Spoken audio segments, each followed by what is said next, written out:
마태복음 10장에는 예수님을 따르는 무리들 가운데 예수님께서 12를 택하여 이제 복음 전파의 사명을 맡기신 후 파송하는 장면이 등장합니다. 우리 5장부터 7장까지는 산상수, 그리고 우리 지난 시간에 살펴본 8장과 또 이어지는 9장에는 교훈의 말씀과 함께 직접 병든 자를 고치는 여러 가지 기적의 사건을 소개되고 있습니다. 할렐루야.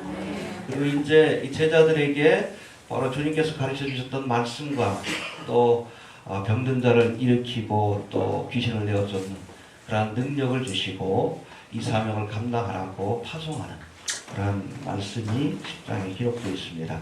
이 제자들에 관한 말씀인데 굉장히 중요한 말씀입니다. 아무튼 12제자의 파송은 예수님의 부활 승천 사건 이후 탄생하게 될 이 교회의 역할을 단적으로 보여주는 예표적 사건이라고 이렇게 알려지고 있습니다. 또 주님 앞에 열심히 능력 받아서 세상으로 나아가 복음을 전해야 합니다. 알겠습니까? 해봅시다. 열심히 나가서 복음을 전해야 한다. 10장에는 특별히 이 12제자를 파송하시면서 주님이 주신 당부의 말씀들, 너희가 이제 세상에 나가서 하나님의 복음을 전할 때, 사도의 사명을 감당할 때 이러이러한 일들을 조심해라. 또 이렇게 너희가 행동하라. 일종의 좀 행동 강령을 쭉 소개하고 계시는데 한 가지 좀 살펴보면서 이번 주에 다 끝나지는 않을 것 같아요. 아주 대표적인 말씀이 우리 지난주에 다음 주에 살펴보게 될 뱀처럼 비둘기처럼 이런 아주 중요한 말씀들이 10장에 소개되고 있는데 하나하나씩 살펴보면서 은혜를 나누고자 합니다. 첫 번째 우리 1절 2절 말씀 한번 봅시다. 1절 2절 시작.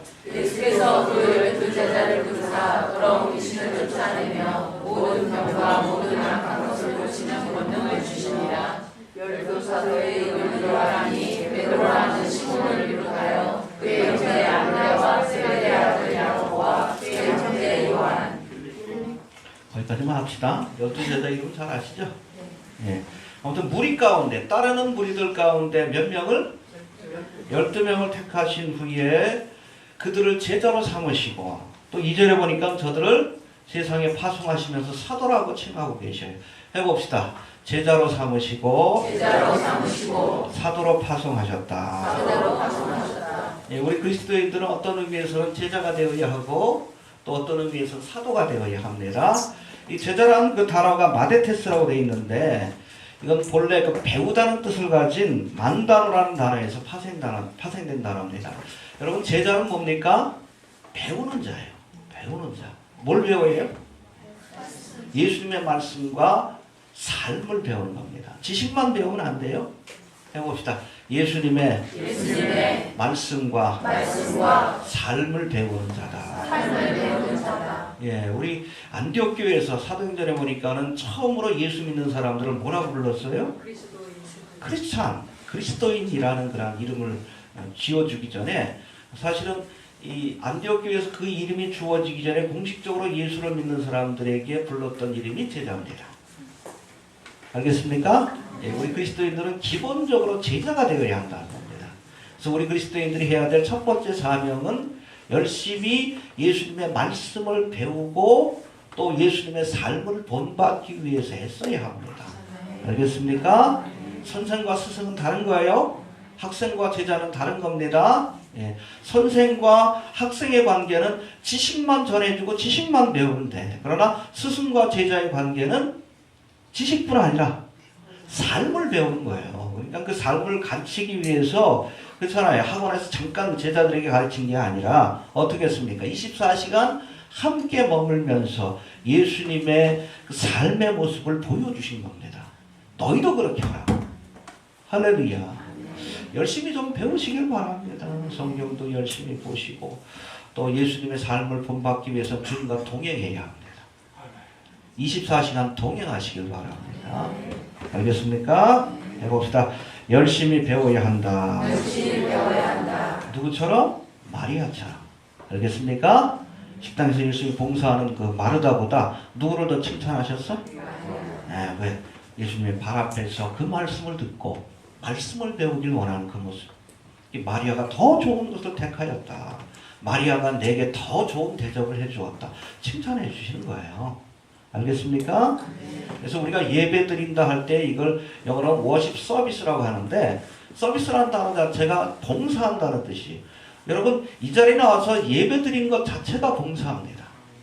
주님이 우선적으로 원하시는 봉사가 바로 예배하는 거예요.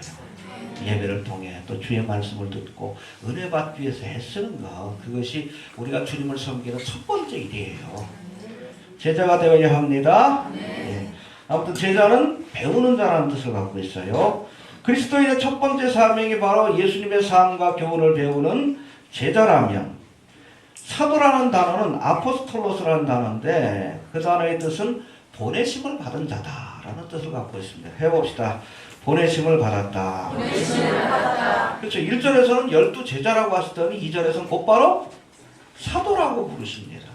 같은 의미입니다. 알겠습니까? 그리스도인을 일컫는 같은 의미인데, 우리가 주님 앞에 서면은 뭐가 돼야 돼? 제자가 돼야 돼. 열심히 주님의 말씀을 배우고 그 삶과 교훈을 배우기 위해서 애써야 합니다. 그런 가운데 세상에 가서는 사도가 되어야 합니다. 주님을 대신하는 자가 돼야 돼. 예수의 이름으로 보내심을 받은 자예요. 알겠습니까? 제가 늘 얘기합니다. 하나님의 사역은 여기에서 하는 거 아니에요. 교회에서 하는 게 아니라 여기서는 은혜 받고, 이해가 되십니까? 세상에 나아가서 우리가 주님께로부터 받은 그 말씀과 또 삶의 모습을 보여주는 거예요. 사도가 되어야 합니다. 해봅시다. 주님 앞에서는 제자요. 세상에서는 사도가 되어야 한다. 예수님을 대신하는 자고 대표하는 자입니다. 그렇죠? 그래서 우리 보면 각국마다 대사들이 있죠. 대사할 때에 대신할 때자에다 사도할 때 그 사자가 바로 그겁니다. 대신하는 자예요. 한 국가를 대신하고 대통령을 대신하는 겁니다. 우리를 사도로 부르셨다는 것은 여러분들이 예수님을 대신하는 거예요. 알겠습니까? 엄청난 사명이 주어진 것이고, 또 여러분 그렇잖아요. 얼마 전에도 무슨 뭐 영사관에 한 사람이 그냥 청소년들 성추행해가지고 문제가 되는데, 나라 망신이요. 그게 개인적인 일이 아니에요. 영사나 대사가 그런 죄를 짓게 되면 심각한 결과를 가져오는 거예요. 우리 그리스도인들이 예수 그리스도의 사도인데, 우리가 세상에 나가서 욕을 먹으면 우리가 욕 먹는 것뿐 아니라 예수님이 욕을 먹게 되는 거예요. 하나님의 영광을 가리우게 되는 겁니다. 행동거지를 조심해야 돼. 여러분, 이것이 하나님 앞에 큰 죄가 된다는 것을 알아야 합니다. 알겠습니까? 예. 해봅시다. 주님 앞에선 제자이고 세상에 나가선 사도가 되어야 합니다. 알겠습니까? 예수님을 대신해서 예수님의 말씀과 또 예수님의 사랑을 증가하는 사도가 되어야 합니다. 또 두 번째, 이렇게 보내시면서 주님께서 7절에서 뭐라고 말씀하시는지 7절 한번 봅시다. 시작. 해봅시다. 천국이 가까웠다. 네, 너희를 보낼 테니까 이방인의 길로도 가지 말고 사마리아 골로도 가지 말고 차라리 이스라엘 집에 어린 양에게 가면서 전파하여 말하되 천국이 가까웠다. 이게 바로 우리가 전해야 될, 세상에 나가서 전해야 될 복음의 메시지의 핵심이 하나님의 나라예요. 그렇죠? 주의 오시기를 예비했던 세리요한도 뭐라고 전했어? 회개하라? 그렇죠. 예수님도 공생애를 시작하면서 뭐라고? 그렇죠. 회개하라, 천국이 가까웠다는 말씀. 여러분, 이것이 복음의 핵심입니다.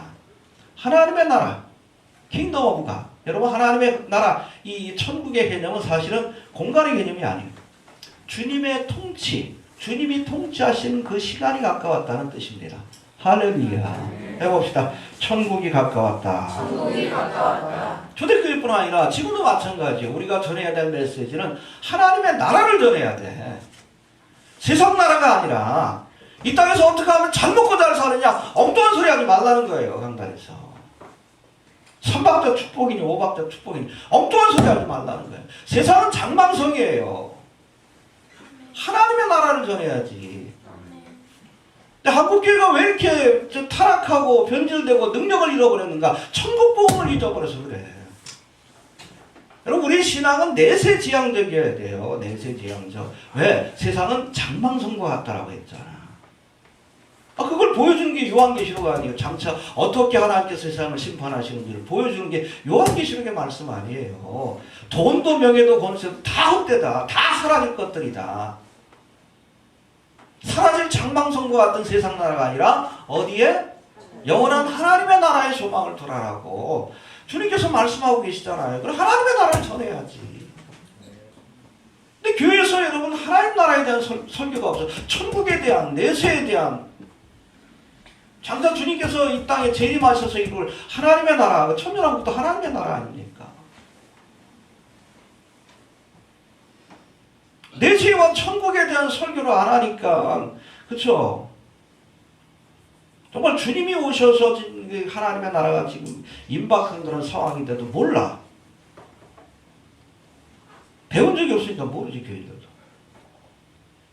뭔가 좀 세상이 이상하게 돌아가는 것 같긴 하는데 몰라. 천국에 관한 설교를 안 해서 그래. 요한계시록은 천국에 관한 설교 아닙니까? 하나님의 나라에 관한 설교예요. 요한계시록의 주제가 그거예요. 세상은 장망성이고 영원한 하나님의 나라가 온다. 할렐루야. 아멘. 거기에 소망을 두자. 마라나타. 근데 여러분 그 요한계시록만의 주제가 아니요. 여러분 신약 성경의 전체의 주제가 바로 킹덤 오브 갓입니다. 하나님의 나라예요. 예수님의 메시지 핵심이 하나님의 나라예요. 2000년 전에도 그랬고 지금도 우리가 전파할 것이 천국이 가까웠다. 천국이 가까웠다. 2000년 전에도 가깝다 그랬는데 지금은 얼마나 가까워? 그걸 전해야지. 선택의 문제가 아닙니다. 재림의 복음은. 어제도 제가 저희 교단 목사님들, 저희 교단도 뭐 중생 성교 신유재림 그래가지고 재림을 강조하는 교단이에요. 나머지 건 뭐 다른 교단에서도 열심히 가르치니까. 저희 교단만의 특징이 바로 재림을 강조하는데도 재림의 복음을 몰라. 답답하지. 그 내용이 뭔지도 몰라요. 하나님의 나라입니다. 알겠습니까? 세례 요한이 전한 것도 회개하라. 예수님이 전하신 것도 제자들에게 전하신 것도 천국에 가까웠다. 그 전해야 돼. 2000년 전에도 전했는데 지금은 더 열심히 전해야지. 해봅시다. 천국이 가까웠다. 천국이 가까웠다. 주의 나라가 가까웠음을 열심히 전해야 합니다. 엉뚱한 이 땅에서 잘 먹고 잘 사는 엉뚱한 얘기 하지 말고 제가 늘 그러죠? 대충 살라. 제 말이 아니에요. 성경 뭐라 그랬어요? 먹을 것과 입을 것이 있으니 족한 줄 알라. 별 신경 쓰지 말라는 거예요. 알겠습니까? 우리 성도님들도 계시는데 그냥 너무 그렇게 돈 벌려고 애쓰지 마시고 출세하려고 애쓰지 마셔요. 뭐 그렇게 시간이 많이 주어질 것 같지는 않아요. 그렇죠? 그래서 하루하루 주님께서 먹을 것 입을 것 주셨으면 감사하게 여기시고 어차피 이따 지나가는 거니까. 알겠습니까? 연금 못합니다. 퇴직금도 가능하면 땡겨 쓰셔요. 제가 약속드립니다. 연금 못합니다. 웬만한 분들 경제붕괴되면 연금도 다 그냥 종이 조각 되는 거예요. 하루하루 최선을 다해서 기쁨으로 살아갈 수 있게 되길 바랍니다. 알겠습니까? 어차피 세상은 다 무너질 거예요. 경제, 정치 다 무너지고 세상 나라 전체가 다 무너질 거예요. 그래야 여러분 하나님의 나라가 오죠. 알겠습니까? 천국이 가까웠다. 그렇죠. 우리에게 천국의 소망이 있다는 것이 얼마나 기쁩니까? 네, 천국이 가까웠다. 사도들에게 전하신 메시지가 천국이 가까웠다. 이거 전하지 않으면 문제가 있는 거예요. 이거 전하지 않는 교회들은 조금 문제가 있는 겁니다. 재림의 복음은 옵션의 문제가 아니에요. 본질의 문제입니다. 본질의 문제. 이해가 됩니까? 성결교단은 참 본질을 잘 잡고 있는 거예요. 이해가 되십니까? 해봅시다. 회개하라. 천국이 가까웠다. 그걸 전하라고 말씀하고 계십니다. 알겠습니까?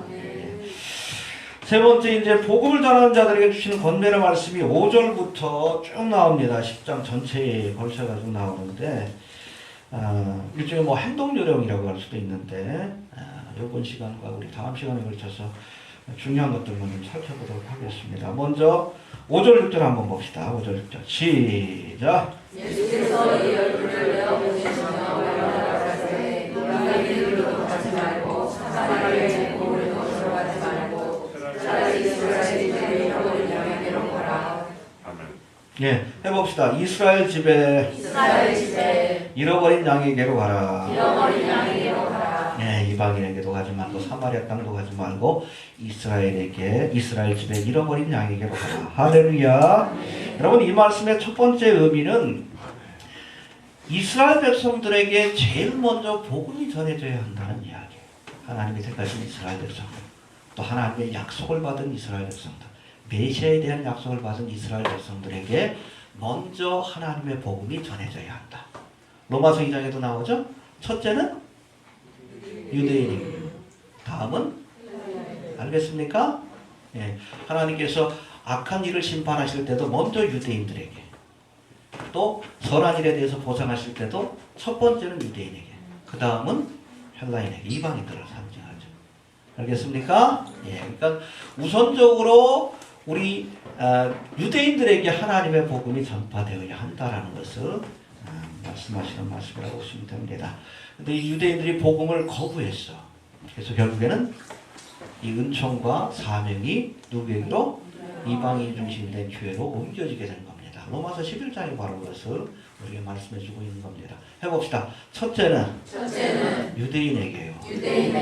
참 유대인들에게, 이스라엘 백성들에게 먼저 이 복음이 전파되어야 한다라는 것을 말씀해 주신 것이고, 또 두 번째, 이스라엘 집에 잃어버린 양에게 가라신 두 번째 이유는 우리에게 주어진 시간과 기회가 한정되어 있으니까. 그렇죠? 제자들을 둘둘 직접 지어가지고 파송하시는데 저들에게 뭐 마냥 시간이 주어진 게 아니잖아요. 그렇죠? 일정 기간 동안 돌아다니라. 그런데 여러분 사마리아 땅이나 이방 땅까지 갈 수 있는 시간과 기회가 없는 거예요. 그래서 하나님의 사역을 할 때도 집중해서 해야 한다는 겁니다. 내가 할 수 있는 일에 해봅시다. 하나님의 사역에 집중해야 한다. 예, 우리에게 주어진 시간과 기회가 한정되어 있으니 가장 잘할 수 있는 일에 집중해야 한다는 이야기입니다. 제가 좀 여러 번 말씀을 드리지만 어느 목사님이 설교 중에 그 얘기를 하시더라고요. 다 할 필요도 없고 다 할 수도 없다. 해봅시다. 다 할 필요도 없고 다 할 수도 없다. 그렇죠. 은퇴하시면서 뭐 주시는 말씀인데 노 목사님이, 나이 드신 목사님이 그렇잖아요. 우리에게 주어진 시간과 기회와 능력의 한계가 있어. 다 할 필요도 없고 그렇지 않습니까? 다 할 수도 없는 거예요. 그래서 내게 주신 시간과 기회를 가지고 하나님 앞에 할 수 있는 일에 최선을 다하면 되는 겁니다. 알겠습니까? 괜히 보니까 이거 뭐 부럽다고 해가지고 쓸데없는 거 없다고 하지 말고, 우리 지휘자님 찬양 너무 잘하시는데 그 부럽다가 제가 지금서부터 뭐 성악 공부해가지고 되겠어요? 안 되는 거예요. 할 필요도 없어. 다 할 수도 없는 겁니다. 내가 가장 잘할 수 있는 일에 집중을 해서, 알겠습니까? 그 일에 최선을 다하면 되는 겁니다. 알겠습니까? 네. 또 두 번째, 사도로 파송받은 사람에게 주신 말씀, 거저 받았으니 거저 주라라고 권면하고 있습니다. 해봅시다. 거저 받았으니 거저 주어라. 8절 한번 봅시다. 8절 시작. 죽은 자를 고치며 죽은 자를 살리며 묻는 이를 깨끗하게 하며 귀신을 쫓아내매 너희가 거저 받았으니 거저 주어라. 예, 복음을 전하라 하시면서 말씀만 준 것이 아니라 능력도 함께 주님께서 주셨습니다. 할렐루야. 왜? 효과적으로 하나님의 복음을 증거하게 하기 위한 겁니다. 할렐루야. 예, 보면은 앞에서도 보면 5장부터 7장까지는 교훈을 주셨죠. 말씀을 주실 뿐 아니라 8장과 9장에서는 능력을 보여주셨어요. 그래서 항상 여러분 복음이 전파할 때 초대교회 보면 말씀과 함께 능력이 함께 역사했습니다. 할렐루야. 예. 여하튼 하나님께서 이 능력을 돈 받고 주신 게 아니에요. 거저 주신 겁니다. 주님께서 거저 주신 겁니다. 왜? 하나님의 사역을 감당하라고. 해봅시다. 거저 받았으니 거저 주라. 하나님이 주신 직분과 능력을 가지고 사사로운 이익을 챙기는 수단으로 경건을 이익의 재료로 삼지 말라는 얘기예요. 간혹 보면 그런 사람들 있잖아. 은사 받았다고 하면서 상차를 놓고 연해 줄 테니까 돈 봉투. 무당하고 다를 바가 뭐 있어. 병든 자 고쳐준다 그러면서 그냥 돈 봉투. 경건을 이계제로 삼지 말라는 겁니다. 거저 주신 것 아니에요. 거저 받았으니까 거저 주어야죠. 이런 자들에게 하나님의 진노가 임합니다. 알겠습니까? 죄송한 얘기지만 또 마지막 때를 알린다 그러면서 이 주신 하나님의 달란트와 직분을 가지고서 이익의 재료로 삼는 사람들이 있어요. 이게 하나님의 심판이 있어요. 그걸 싹군이라고 하는 거예요. 싹군이라고.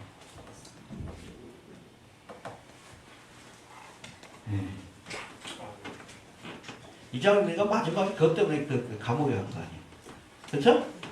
10월 28일 날 예수님 온다 그러면서 황금 받아놓은 거 그냥 어디다가 은행에다 놓아놨어요. 투자하는 데서 놓아놨어요.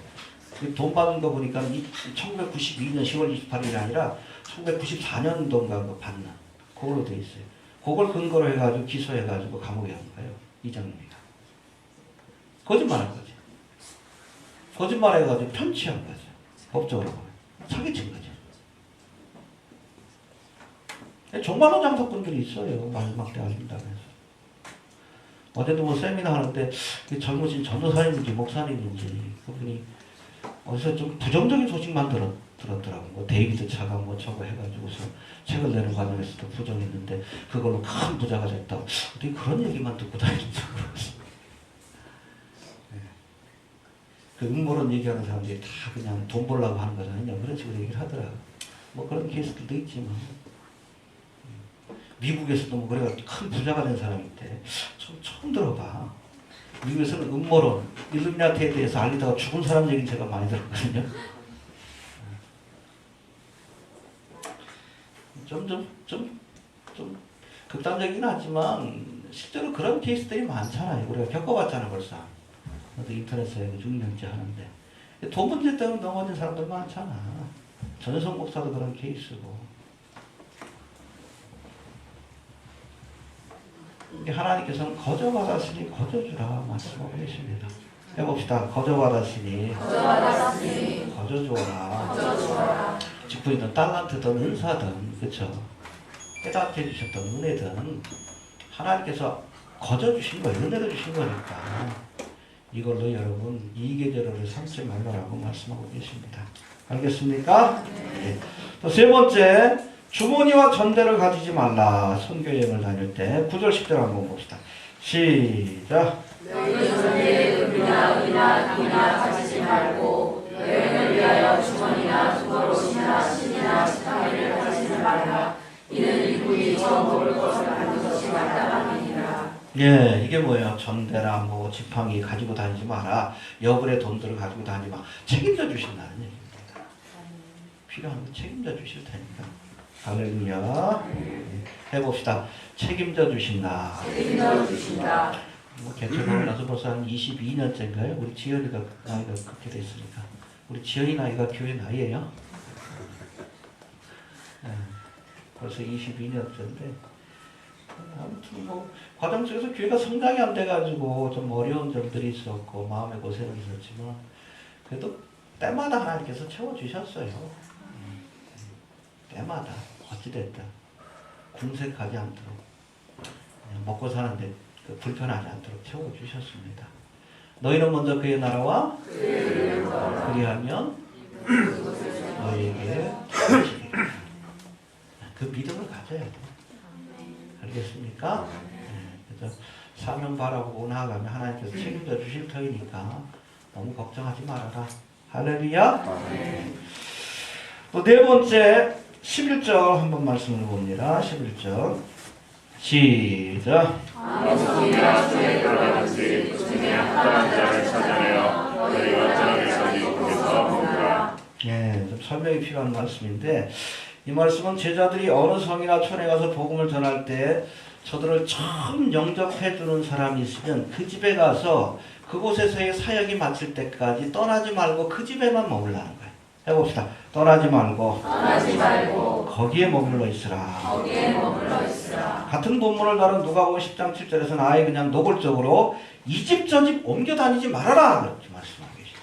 해봅시다. 이 집 저 집 이 집 저 집 옮기지 말아라. 옮기지 말아라. 자, 우리가 전후상을 생각해 봐야 돼요. 하나님의 능력을 받은 너희들이 어느 마을에 가서 병든 자를 고치고 귀신을 내어 쫓으며 복음을 전하다 보면 처음에는 잘 모르지만 소문이 나죠. 유명해지죠. 이 사람 저 사람 그 가운데는 뭐 부자도 있을 테고 권세자들도 있을 테고 자기 집에 모시려고 할 겁니다. 그렇죠? 저희 집 그렇다 할지라도 이리저리 옮겨 다니지 말라는 이야기입니다. 알겠습니까? 이리저리 이익을 쫓아다니면서 옮겨 다니지 말고 참 순수한 마음으로 너희를 영접하는 것입니다. 알겠습니까? 그 집에 평안을 빌어주며 끝까지 사역이 마칠 때까지 그곳에 머물러 있어라. 할렐루야. 여러분 하나님의 사역을 감당하는 주의 종들이 이익을 쫓아서 이렇게 저렇게 옮겨 다니는 것 하나님이 기뻐하지 않습니다. 제가 그런 케이스를 봤어요. 저희 뭐 동기 목사님인데 누구랑 얘기를 말씀을 안 드립니다. 연세대를 나오시고 사모님도 이대를 나오시고 또 집안이 참 신앙이 좋은 그 장로님 가문이에요. 그러다 보니까는 이미 뭐 목사가 되셔가지고 대학원을 나오셨는데 대학원을 들어오셨는데 졸업하고 나서도 부목으로 있다가 여러 곳에 청명을 받았습니다. 꽤 뭐 좀 갖춰진 교회. 서울에서도 뭐 몇백 명 모이는 교회. 몇 군데 옮겨 다니시더라고. 서울에 한 뭐 300~400명 모이는 교회, 안정적인 교회, 이제는 좀 사역지가 결정됐으면 거기서 좀 열심히 하시면 되는데, 욕심이 나는 거예요. 대전 쪽에 큰 교회에서, 저희 교단에서 가장 큰 교회에서, 한 2,000명, 3,000명 모이는 데서 청명을 하니까 또 열심히 교인들도 열심히 뭐 목사님한테 섭섭하지 않게 해주시고 또 그런데도 이 양반이 욕심이 생겨가지고 그쪽으로 달라 옮겨버렸어. 2~3년 지나고 나서. 근데 그곳에서 한 2~3년 사역하다 신임을 못 받았어요.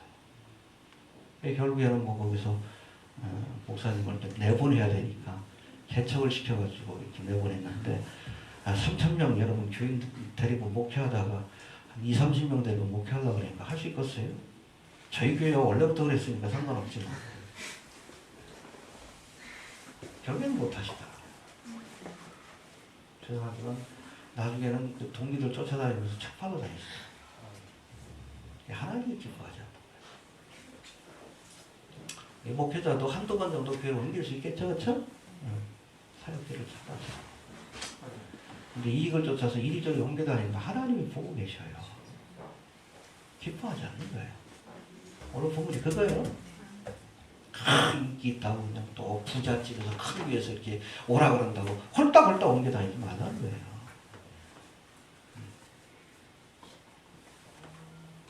걱정하지 마십시오. 저는 안 옮깁니다. 귀찮아서 다 귀찮아서 게을러가지고 영락교에서 불러가면 수목교에서 불러가면 아무튼 걱정하지 마시고 하나님의 종이 이익을 쫓아서 다니면 안 됩니다. 거기 머물러 있어라. 순수한 마음으로 청빙을 해가지고 받아줬으면 그렇지 않습니까? 그 교회를 성장을 시키든지 그렇죠. 어찌됐든 뭐 그게 뭐 중요하겠어? 응? 나를 필요로 하는 곳에서 그냥 충성하면 되는 거지. 참 그냥 이것저것 이익을 쫓아서 옮겨 다니니까 하나님이 기뻐하지 않습니다. 미련하게 목회하니까 그래도 하나님께서 길을 열어주시잖아요. 그렇죠? 세상적으로 미련해야 돼. 하나님 앞에서는 뭐 뱀처럼 지혜로워야 하지만 세상적으로는 미련해져야 돼. 그게 지혜로운 겁니다. 알겠습니까? 옮겨 다니면서 똑똑한 거 같지만 아니요. 하나님이 보고 계셔요. 보고 계십니다. 하나님 앞에서 미련하면 그렇죠? 세상 이익에 밀리지 않고 하나님 앞에 우직한 모습을 보이면 하나님이 쓰시는 거예요. 해봅시다. 이게 매여서 옮겨 옮겨다니지 말아라. 다니지 말아라. 그렇지 않겠어요? 알겠습니까? 또 다섯 번째, 그 집에 들어가면서 평안을 빌라라고 말씀합니다. 12절 한번 봅시다. 시작. 또 집에 들어가면서 평안하기를 빌라. 예, 어느 성이나 촌에 가서 너희를 영접하는 자가 있거든 그 집에 들어가면서 평안을 빌라. 떠나지 말고 계속 거기서 머물면서. 할렐루야. 여기서의 평안은 히브리어는 샬롬입니다. 근데 샬롬은 그냥 걱정이 없는 상태가 아니라 모든 것이 충만한 상태를 샬롬이라고 얘기를 합니다. 영육 간의 모든 것들이 충만해서 부족함이 없는 게 샬롬이에요. 옆에 분한테 한번 해봅시다. 샬롬. 샬롬. 알겠습니까? 그냥 안녕하십니까? 안녕하세요의 개념이 아니라 보다 더 아주 넓은 개념이에요. 축복 가운데 더 이상의 축복을 빌어줄 게 없어. 그러니까 맨날 만날 때마다 샬롬 샬롬 하는 거예요. 영육 간의 하나님의 은총과 축복이 충만하게 원합니다. 그런 뜻을 갖고 있어요. 할렐루야. 이게 뭐예요? 우리가 주의 이름으로 온 선지자, 사도들을 기쁨으로 영접하면 하나님께서 영육 간에 필요한 것들을 채워주시는 샬롬의 평강이 임하게 될 것이다. 할렐루야. 아멘. 알겠습니까? 여러분 열왕기상 17장에 보면 이제 기근으로 고초를 겪던 사르밧 과부가 마지막으로 먹고 죽겠다고 남긴 한 움큼의 가루와 기름을 가지고 마침 그 모습을 누가 봤어?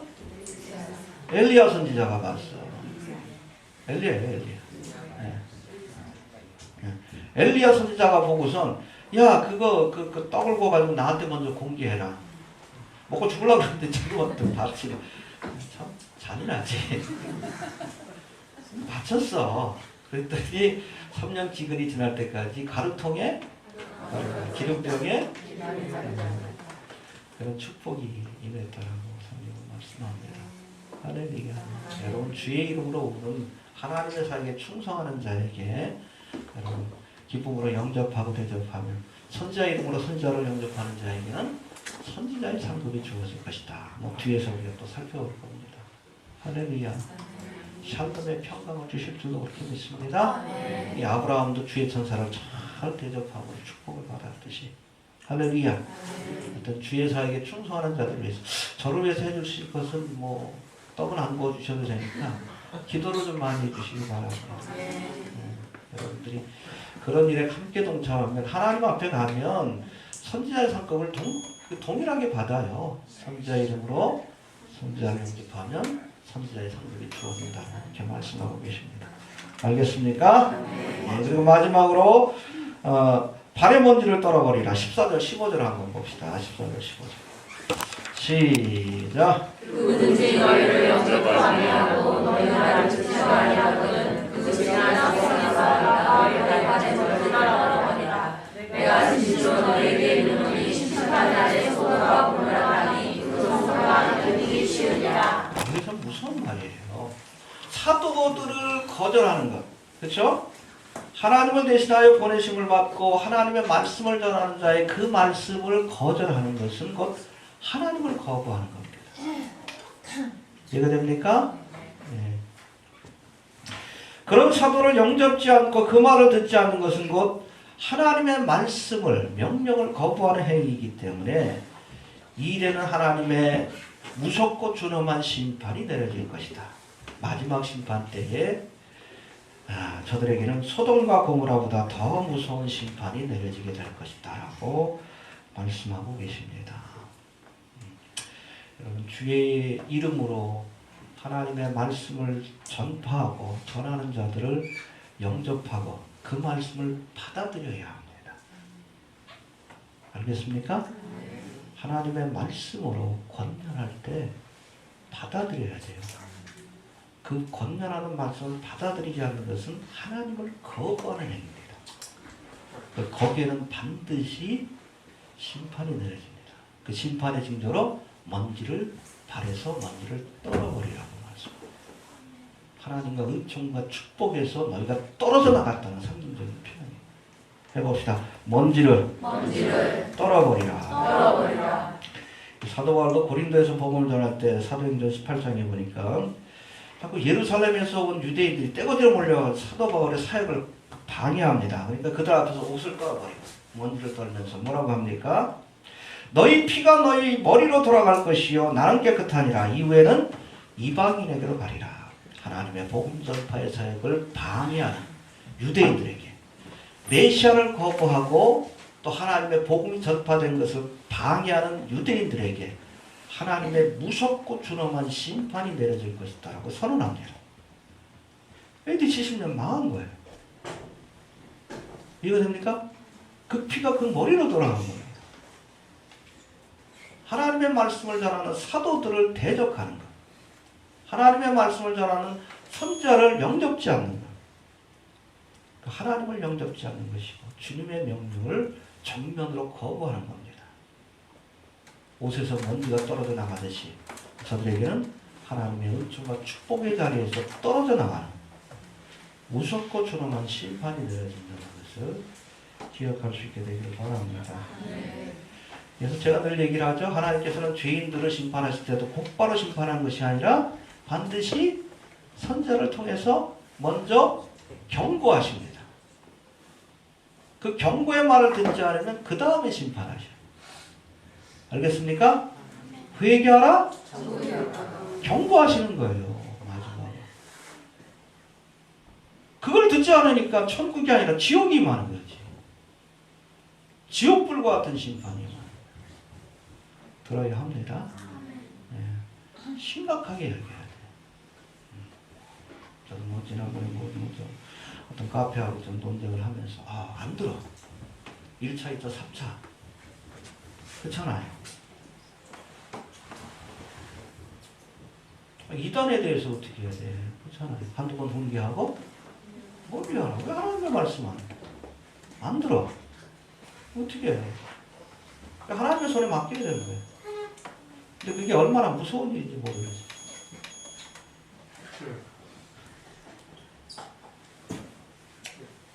해봅시다. 발에 먼지를 떨어버리라. 여튼 먼지를 떨어버리듯 하나님의 은총에서 떨어져 나가는 심판이 임한다는 것 경고하실 때 들어야 합니다. 하나님의 말씀으로 알려주실 때 그래서 그 마음판이 생기지 않으면 무섭고 중함한 심판이 내려진다는 것을 기억할 수 있게 되길 바랍니다. 정리합니다. 우리는 주님 앞에 설 때는 제자가 되어야 하고 그리고 세상에 나가서는 사도, 예수님을 대신하는 사신이 대사가 되는 겁니다. 알겠습니까? 네. 또 우리가 전파해야 될 메시지는 세상 나라가 아니에요. 천국이 가까웠다. 해봅시다. 천국이 가까웠다. 하나님의 나라에 관해 우리 천국에 관해 열심히 선포하시고 또 가까웠습니다. 주님의 오심이 가까웠습니다. 열심히 좀 전할 수 있게 되길 바랍니다. 이 복음의 말씀을 믿음으로 받는 자들에게는 구원의 은혜가 주어질 것이나 그렇지 않은 자들, 주의 이름으로 오는 선지자들, 사도들을 거절하는 자들에게는 소돔과 고모라와 같은 심판이 내려진다는 것을 기억할 수 있게 되길 바랍니다. 우리 모두가 주님 오시는 그날까지 열심히 이 복음을 증거하는 천국이 가까웠다는 말씀을 전하는 사도가 되어 주시길 바랍니다. 알겠습니까? 주신 말씀 붙들고 다 같이 기도합니다. 하나님 우리를